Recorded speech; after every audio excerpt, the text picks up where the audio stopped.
Oi pessoal, tudo bem? Vamos continuar lendo 50 anos depois. Coloquei o microfone. Vamos continuar lendo então esse livro que é psicografado por Chico Xavier, ditado por Emmanuel, e dá continuidade ali à vida do Emmanuel há 2000 anos. O livro anterior é exatamente esse título, há 2000 anos, e conta, ele é o protagonista, conta a vida dele quando ele era do Emmanuel, quando ele era o senador romano Publio Lentulus. E esse aqui é 50 anos depois da passagem dele no final daquele livro. Ele morreu ali quando se deu a destruição de Pompeia. Ele era uma das pessoas que foram ali então dizimadas, que morreram com a destruição total da cidade e das pessoas que viviam ali. Porém, ele não demorou 50 anos para se reencarnar, ele demorou pelos cálculos que nós fizemos, que começou no ano de 131 esse livro, então, e ele estava com 45 anos, então eu concluí pela minha calculadora que ele levou 7 anos para se reencarnar. E agora, contrariamente ao que ele era ali há 2000 anos, um senador da República, um homem todo poderoso, que tinha poder para, além de ter escravo, ainda ser servido pelos escravos, ainda condenar quem ele quisesse para ser escravo também, óbvio que não os patrícios, não os romanos, iguais a ele.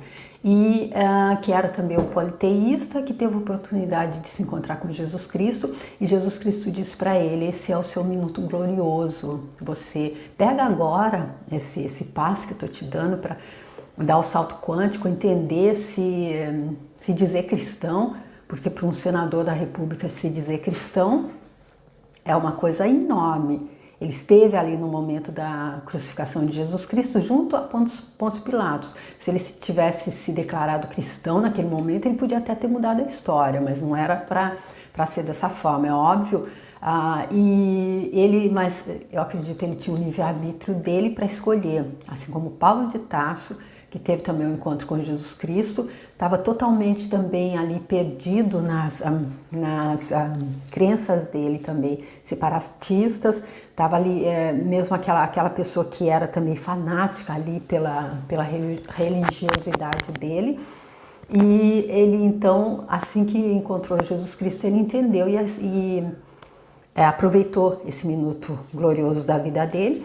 No final dessa jornada dele, onde ele foi colhendo tudo que ele plantou, é evidente, mas colhendo, dizendo que não era ele que vivia, mas sim Jesus Cristo. No final dessa caminhada foi o próprio mestre que veio recepcioná-lo, além de Estevão e da noiva dele, Abigail. Já com o senador Publio Lentulus, a gente viu que ele não conseguiu ver nem a mulher dele, que dirá o mestre, né, a Lívia, que dirá o mestre Jesus Cristo. E aí então agora nós vemos ele aqui como um escravo, e foi ele que escolheu. Ele foi pedido a ele que ele desse prova de abnegação e humildade. Ele viria novamente como senador, porque ele se viu antes dessa encarnação como o bisavô dele na época do Catilina, que cometia atrocidades. Foi pedido a ele então que tivesse abnegação e humildade, mas ele não mostrou isso. Contrariamente, ele foi uma alma superficial e orgulhosa, como o próprio mestre Nazareno classificou. E aqui ele aparece aqui nesse livro como um escravo liberto agora, um escravo judeu, porém escravo. E aqui nós vimos no capítulo 4, que foi na Via Nomentânea, quando ele se apresenta então para fazer a preleção depois que foi lido o Evangelho de Jesus Cristo, porque a pessoa que faria tinha sido presa. Então eles ficaram esperando quem se aproximaria, e quem veio foi o escravo Nestório, que é a reencarnação então do senador Publio Lentulus, do Emmanuel. E aí então, o último parágrafo foi: aquele homem era Nestório, o liberto de Ovídio, que embora auxiliando o censor Fábio Cornélio, que é o pai do Ovídio, no próprio gabinete da prefeitura dos pretorianos, não se envergonhava de dar ao público testemunho da fé dele. Agora, ele não se envergonhava, porém, como senador, a gente lembra que ele, quando foi, porque a filha dele, que estava morrendo de hanseníase, pediu que ele fosse buscar o profeta Nazareno, ele foi e não chegou até ali as margens do Tiberíades, onde Jesus Cristo estava pregando. Ficou parado um pouco antes, e aí foi Jesus que foi até ele, em uma espécie de torpor, e ainda assim ele não aceitou.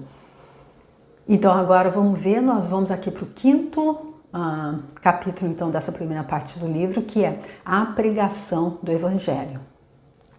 E eu peço a Jesus Cristo que me abençoe a minha leitura, faça com que seja fluida e faça com que os meus comentários possam ser relevantes, possam ser benéficos para trazer mais compreensão, se for o caso. Se não, que eu não os faça. Eu peço mesmo, se possível, agradeço também a Chico Xavier e Emmanuel, se possível que eles possam também me inspirar, que eu possa ser inspirada para fazer os comentários. E que Jesus Cristo abençoe você que está assistindo e o que você precisa entender também, que possa clarear para você, porque Emmanuel disse, leia e medite, porque não é ficção, é a vida dele. Ele abre esse capítulo, a intimidade da vida dele, com a conivência, com a autorização de Jesus Cristo, exatamente para nos dar o roteiro, como ele explicou ali no livro Há 2000 anos. Mostrar o caminho para a gente. Nós que estamos agora fazendo a caminhada que ele já fez, ele já passou por aqui, está um pouco mais ali na frente, e nós estamos passando, então quem já passou pode avisar. No trânsito tem isso, não é? Às vezes a gente está indo, vem alguém e dá um sinal de farol, a gente já fica alerta, ó, ali na frente está acontecendo alguma coisa. E aí então é esse sinal, isso aqui é um sinal de farol que Emmanuel está dando para a gente. Mas aí aqui, a gente presta atenção e vai com mais atenção ou não. É como Jesus Cristo disse a ele ali no livro Há 2000 anos, senão tem a eternidade aí pela frente. Então, bora lá. Saudado pelo olhar ansioso e confiante de todos, Nestório começou a falar com sua sinceridade comovida. Irmãos, sinto que a minha indigência espiritual não pode substituir o coração de Policarpo nesta tribuna, mas o fogo sagrado da fé precisa manter-se nas almas. Então ele se refere a Policarpo, que é a pessoa que estaria encarregada de fazer essa preleção, fazer, os comentários da palavra que foi lida, porém essa pessoa tinha sido presa, então é por isso que ele está tomando o lugar dele e está dizendo dessa forma.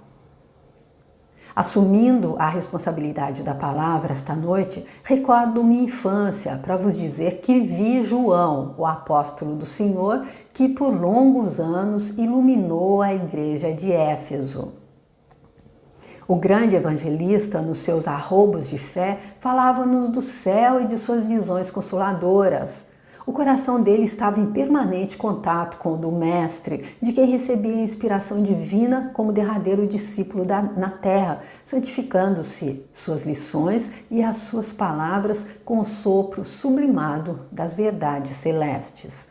Então ele se referindo a João, então o apóstolo que estava ali na igreja de Éfeso, e a gente vê bem detalhado como era cada igreja ali, a começar pela igreja do caminho, que é onde estavam Pedro e para onde foi Estevão. A gente vê isso bem ali no livro Paulo e Estevão. Eu deixo aqui a playlist, se você quiser, deixo aqui, é assim que a gente tem que falar, né? Deixo aqui para você, se você quiser ver. Então, é um livro fantástico também, a história então de Paulo de Tarso, o São Paulo da Igreja Católica. Invoco estas reminiscências longínquas para recordar que o Senhor é a misericórdia infinita. Na minha pobreza material e moral, não tenho vivido senão pela bondade inesgotável dele e quero invocar a assistência caridosa de Deus para o meu coração neste momento. Desde criança, tenho os olhos voltados para os sublimes ensinamentos do amor dele e parece-me também havê-lo visto no seu apostolado de luz pela nossa redenção na face escura da terra.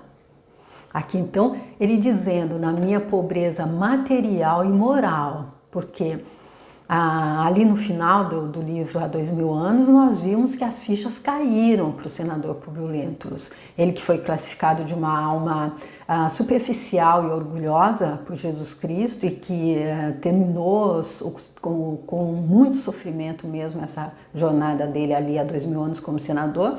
A gente viu que caíram muitas fichas para ele depois da passagem, a gente entendeu, ele já se colocou de joelho, quando o Flamínio, o amigo dele, pediu a ele para fazer então a prece a Jesus Cristo, e foi aí que ele pôde vislumbrar a mulher dele, a Lívia e a Ana, que estavam em uma vibração bem mais alta que a dele. E aí então agora a gente vê que ele continua, ele entendeu isso ainda, porque ele está dizendo: na minha pobreza material e moral não tenho vivido senão pela bondade inesgotável de Deus. E aí ele começa: às vezes, como que impulsionado por um mecanismo de emoções maravilhosas, tenho a doce impressão de ainda o estar vendo junto ao Tiberíades, a ensinar a verdade e o amor, a humildade e a salvação. Figura-se-me frequentemente que aquelas águas claras e sagradas cantam-me no coração um hino de eterna esperança, e apesar dos véus espessos da minha cegueira, sinto que o contemplo em Nazaré, ou em Cafarnaum, em Cesareia, ou em Betsaída, arrebanhando as ovelhas desgarradas do aprisco dele.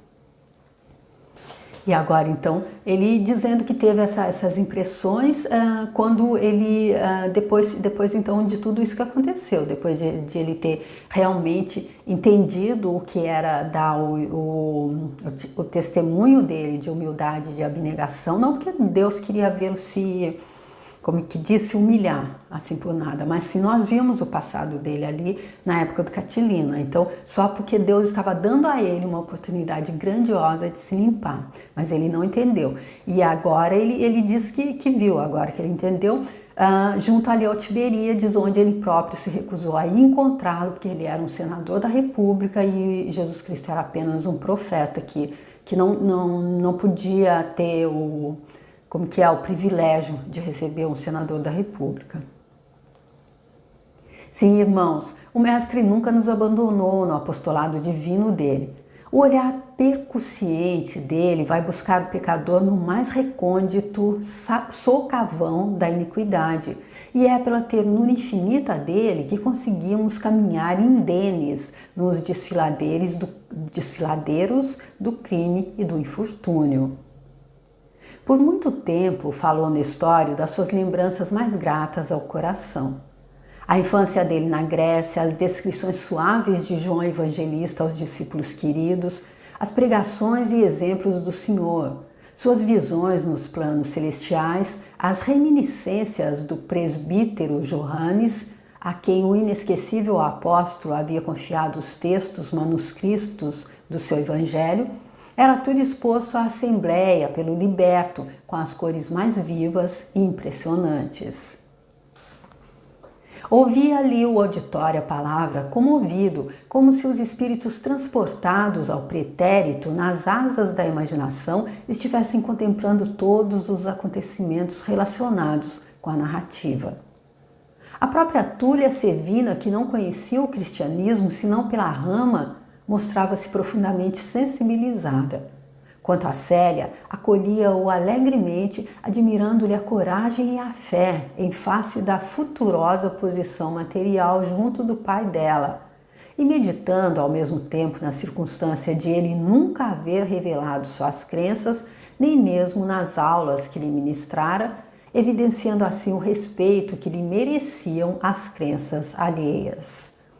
Então aqui a gente entendendo que a Túlia Sevina, elas estão ali então nessa reunião ali nas catacumbas, porque a Túlia Sevina que tinha conseguido uma oração ali do Policarpo, e com isso ela recuperou o marido dela que estava ali meio indo ali atrás dos prazeres mundanos. Aí ela trouxe o marido dela de volta, e agora, como a Alba Lucínia estava tendo o mesmo problema com relação a Cláudia Sabina, ela disse: eu vou lá pedir oração para você. Aí, como a Alba Lucínia, a exemplo do senador Publio Lentulus, ela também não queria ser vista assim, ela era politeísta, ela Ela queria a ajuda, mas ela não podia ser vista.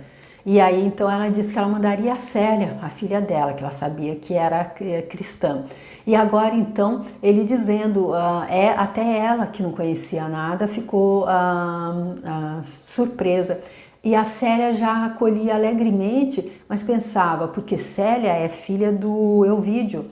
E ele é a pessoa que Elvídio, o escravo, para quem Elvídio deu a liberdade, e colocou a educação das filhas dele nas mãos então desse escravo do Nestório.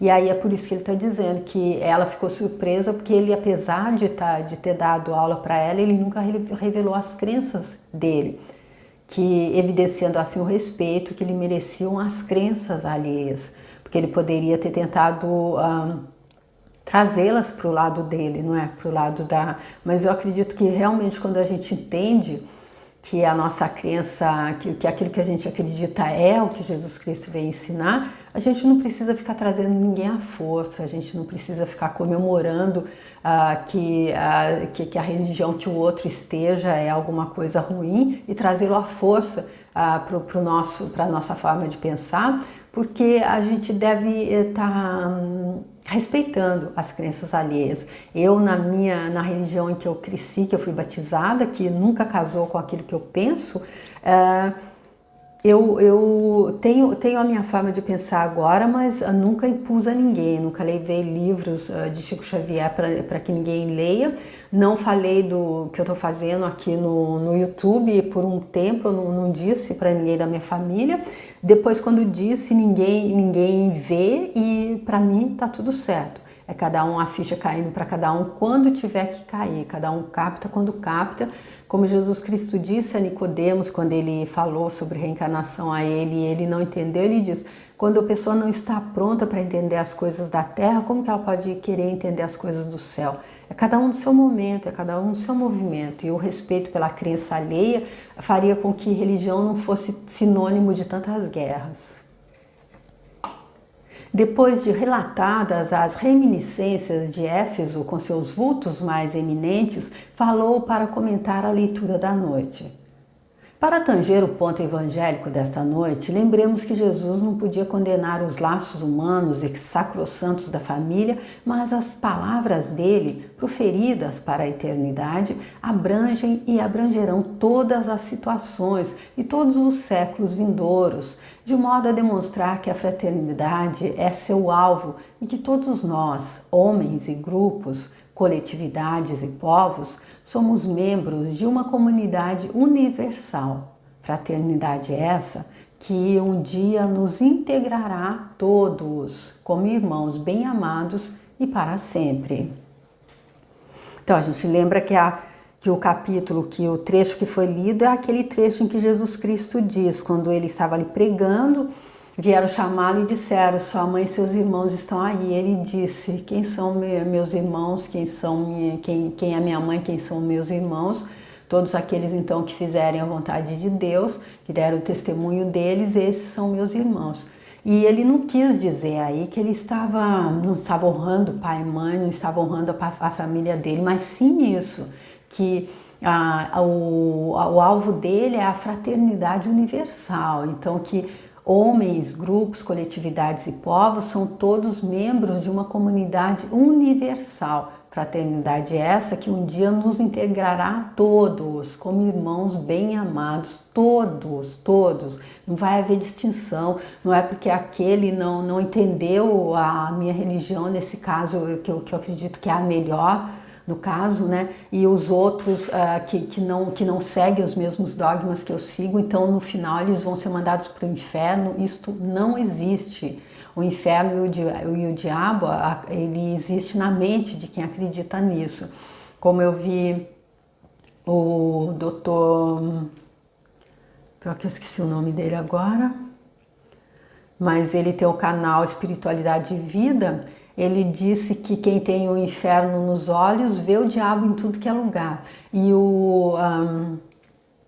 Napoleão Hill, no livro Mais Esperto que o Diabo, ele diz que o diabo vive na mente de quem acredita nele, vive na mente da pessoa, porque ele é nada menos do que o lado escuro da força. Isso fica bem claro ali no livro Guerra nas Estrelas, quando aquele Jedi ali, que era todo da luz, veio ali realmente para ser um trabalhador da luz, por não ter entendido, porque ter confundido amor com apego, amor com paixão, ele se tornou o próprio diabo. E então fica claro ali como é que é essa energia, então, que muitas pessoas entendem como sendo o oposto, a oposição divina.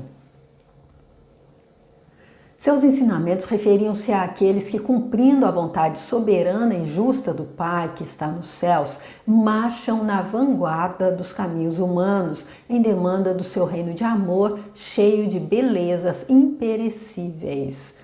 Então, Jesus Cristo então estava se referindo àqueles que, cumprindo a vontade soberana e justa do Pai que está nos céus, soberana e justa.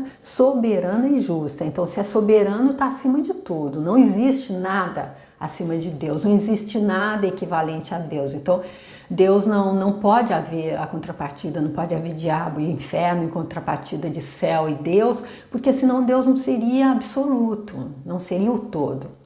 Só isso, só ter um pouquinho de discernimento que a gente entende isso, não seria o todo, mas também é só a minha opinião, não tô, só estou dando sem impor. Aí então, essas pessoas que entendem a vontade soberana e justa, e se é justo, como é que Deus pode trazer no final ele que tem a centelha divina dele em todos? Como é que ele pode trazer alguns no final, porque alguns não entenderam, ainda a ficha não caiu ainda, ele pode dizer, não, eu abro mão de você, pronto, vai. Isso não existe também, na minha forma de entender. Então, quem entende isso, marcha na vanguarda, à frente dos caminhos humanos de quem que normalmente, quem está totalmente apegado a essa realidade humana não entendeu isso.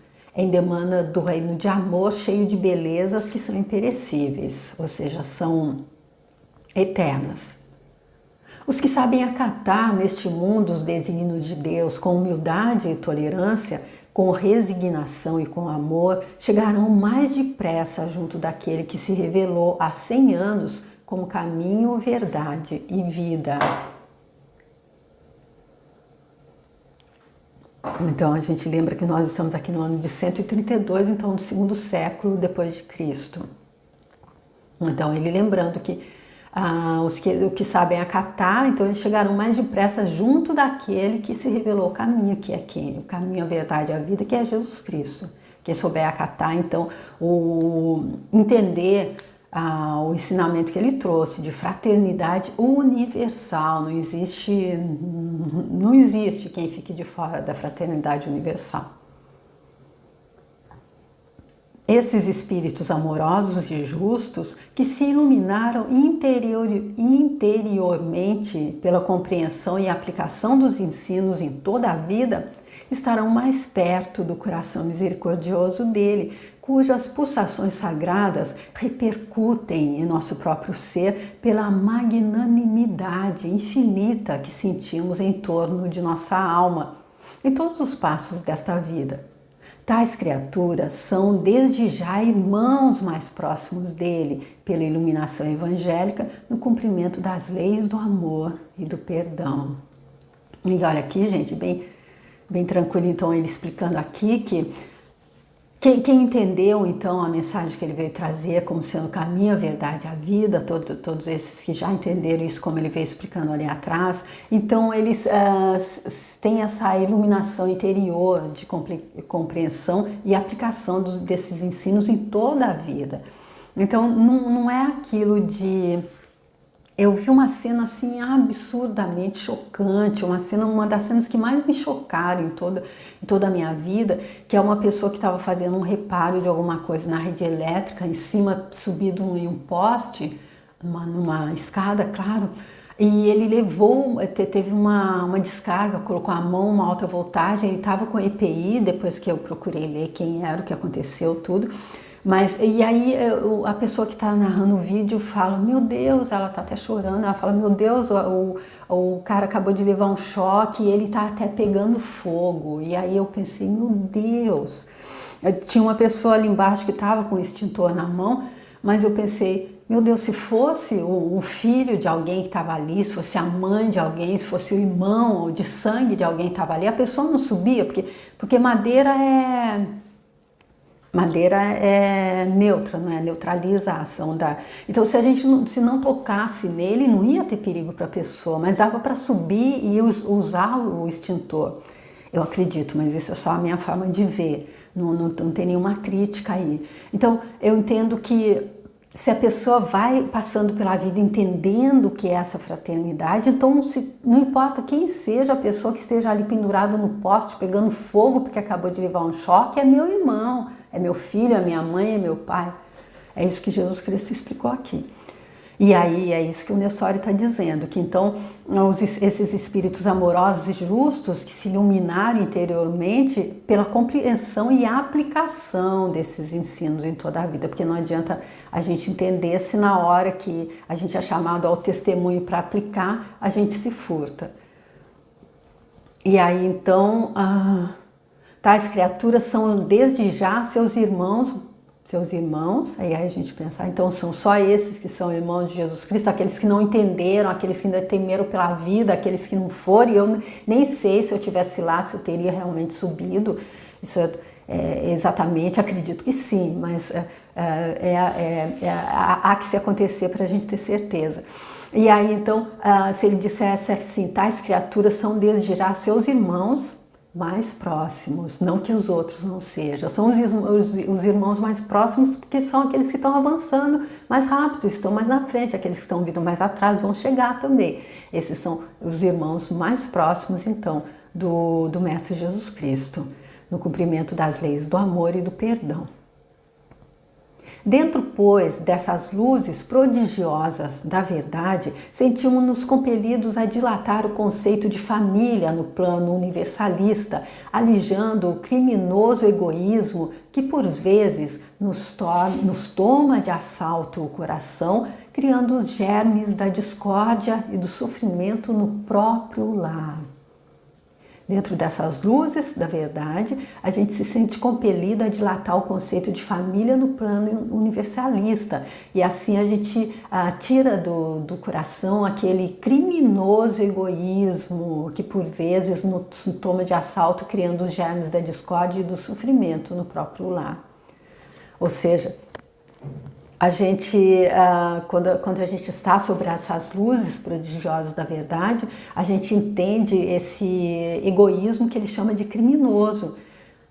E aí ele diz que nos toma de assalto o coração, criando os germes da discórdia e do sofrimento no próprio lar. Porque quando, como está mostrando aqui a Célia, vai mostrar-se mais para frente, a discórdia, o sofrimento entre crenças diferentes, entre... graus de compreensão diferentes. Eu acredito que seja disso que ele esteja falando. Se um homem é a partícula divina da coletividade, o lar é a célula sagrada de todo o edifício da civilização. Um homem divorciado do bem e um lar envenenado pelos desvios do sentimento operam os desequilíbrios singulares que atormentam os povos. Ou seja, o que está dentro é como que está fora, o que está em cima é como que está embaixo. Então, se está havendo uma guerra maior ali entre dois países, se eu estou fazendo a minha guerra micro ali dentro de casa com a minha família, eu estou contribuindo, eu estou fomentando, eu estou mandando combustível para isso. Jesus conhecia todas as nossas necessidades e ajuizou de nossa situação, não apenas em vista da época que passa, mas de todos os séculos do futuro. Ou seja, a mensagem de Jesus Cristo e a forma como ele veio para dizer, ó, eu sou comigo, o fardo é leve e o jugo é suave, não é uma coisa, não é de época, porque já teria passado. Há 2000 anos ele passou por aqui, mas não é para todos os séculos do futuro, é eterno, ele é. Acredito que o Evangelho não poderá ser integralmente compreendido em nossos tempos amargos de devassidão e decadência. Todavia, enquanto as forças mais poderosas do mundo se concentram neste império cheio de orgulho e impiedade, outras energias profundas trabalham o organismo atormentado delas, preparando o advento das civilizações do porvir. Vamos entender então? Ele dizendo que ele acredita que o Evangelho não poderá ser integralmente compreendido em nossos tempos amargos de devassidão e decadência. E nós estamos em que ano? 132, 2000 anos. E não mudou muito, né? Não mudou muito. Todavia, enquanto as forças mais poderosas do mundo se concentram nesse império cheio de orgulho e impiedade, que cria guerras, que a gente vê como é que a gente fomenta com a nossa guerrinha menor dentro de casa, no trabalho, entre os vizinhos. Outras energias profundas trabalham esse organismo tormentado, preparando o advento das civilizações do futuro. Ou seja, eu acredito que aqui ele está dizendo, aqui nós estamos entre luz e sombras, porém a luz ela é absoluta. Aí como nós vimos na passagem ali que a Cláudia Sabina foi buscar ali a feiticeira que para fazer alguma coisa contra uma pessoa, primeiro a força da luz, a sabedoria dela veio e disse, aconselhou, olha, vai por ali que é o caminho da luz, faz o bem.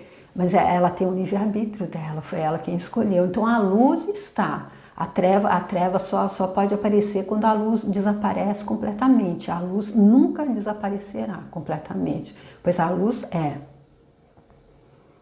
Até agora, as águias romanas dominam todas as regiões e todos os mares, mas dia virá em que esses símbolos de ambição e tirania hão de rolar dos seus pedestais numa tempestade de cinzas e de sombras. Outros povos serão chamados a dirigir os movimentos do mundo, mas enquanto o espírito agressivo da guerra permanecer entre os homens, qual monstro de ruína e de sangue, é sinal de que as criaturas não se realizaram interiormente para serem os irmãos do Mestre, puros e pacíficos. Então ele aqui fazendo as mesmas previsões que o próprio Mestre fez quando ele falava de Roma, e é só acompanhar então a história para ver se não se transformou tudo em cinza, se os pedestais e tudo não virou tudo cinza realmente. Mas enquanto o espírito agressivo da guerra ele permanecer entre os homens, qual monstro de ruína e de sangue, é sinal que as criaturas não se realizaram interiormente para serem os irmãos do Mestre, puros e pacíficos. Enquanto isso, essa separação, você entendeu? Não, é uma escola. Aí aquele que está pronto para se graduar, ele passa, ele vai ali para frente, é só entender a história do planeta Capela. Aqueles que estavam no mesmo grau de crescimento, porque os planetas também sobem, evoluem. Então, se o planeta vai evoluir e eu não entendi de jeito nenhum, eu acho realmente que Deus é ciumento e vingativo e eu não entendi realmente isso, eu tenho tempo para entender, mas aí eu não posso passar com aqueles que entenderam para o outro patamar do planeta. Aí eu vou ser descartado, vou ser jogado fora? Não, eu fico de novo, eu repito aquela série, é uma escola. A Terra viverá suas fases evolutivas de dor e de experiências dolorosas até que a compreensão perfeita do Messias floresça em todo o mundo para as almas. Então aqui ele resume bem. Enquanto não houver essa compreensão perfeita de todos, absolutamente todos, então vai haver ainda então essas fases evolutivas de dor e de experiências dolorosas, porque é assim que a pessoa vai entender. A gente viu o exemplo do próprio Nestório, como senador Publio Lentulus, ou como o outro senador lá na época do Catilina, que era o bisavô dele. Ele teve que passar por experiências dolorosas, fases evolutivas de muita dor. Por quê? Porque ele escolheu aprender pela dor. E a maioria de nós, a maioria da humanidade ainda escolhe aprender pela dor. E é por isso que ele diz, a Terra viverá suas fases evolutivas de dor e de experiências. É assim que acontece a evolução. Porém, até que não tem um Então, até que a gente separe o joio do trigo, como me foi ensinado, os bons e os maus, e há céu e inferno. Os que forem para o inferno vão gritar eternamente, os outros vão ficar no céu tranquilos ouvindo esses gritos. Eu não sei como é que se dorme com um barulho desse. E aí, mas não, até que a compreensão perfeita do Messias floresça. E a compreensão perfeita, quando se compreende perfeitamente, é como o Nestório está aqui, como senador Públio Lentulus, ele não entendeu nada, agora ele entendeu. A compreensão perfeita do Messias, aí ele pode dar o testemunho dele e trazer para a gente a vida dele, como é que foi, para que a gente entenda. E é dessa forma, a evolução acontece como alunos que somos em uma escola, como o próprio Mestre Jesus Cristo disse ali no livro Boa Nova. Eu deixo aqui a playlist, se você quiser ver, eu fiz também, que aqui é uma escola. E a escola é assim, não é? Se a gente se aplica, se a gente presta atenção, se a gente não falta, a gente passa com a maioria ou com a minoria que fez o mesmo e passou. Se não, a gente fica na turma que está vindo atrás, mas a gente continua, tudo continua, até que a compreensão perfeita do Messias floresça, se faça no coração de todos. Tá, gente? Eu fico por aqui então. Nessa que foi então a primeira parte do 5º capítulo, que é a pregação do Evangelho, e está sendo feita pelo Nestório. E a gente eu volto com a segunda parte, com a continuação dessa pregação dele, que é incrível, riquíssimo até agora, tudo que ele falou. E espero que você tenha gostado. Se gostou, se quiser, compartilha. Se você achar que tem alguém que vai gostar também dessas informações, dessas mensagens tão ricas desse livro, compartilhe o vídeo. Se você quiser deixar seu like também. Se quiser entrar no meu canal, tem outros livros do Chico, que eu deixo aqui, o Paulo Estevão, o Boa Nova eu já citei, há 2000 anos também. E tem outros livros lá também, outros vídeos. Se quiser se inscrever lá, fica à vontade. E até o próximo vídeo. Tchau!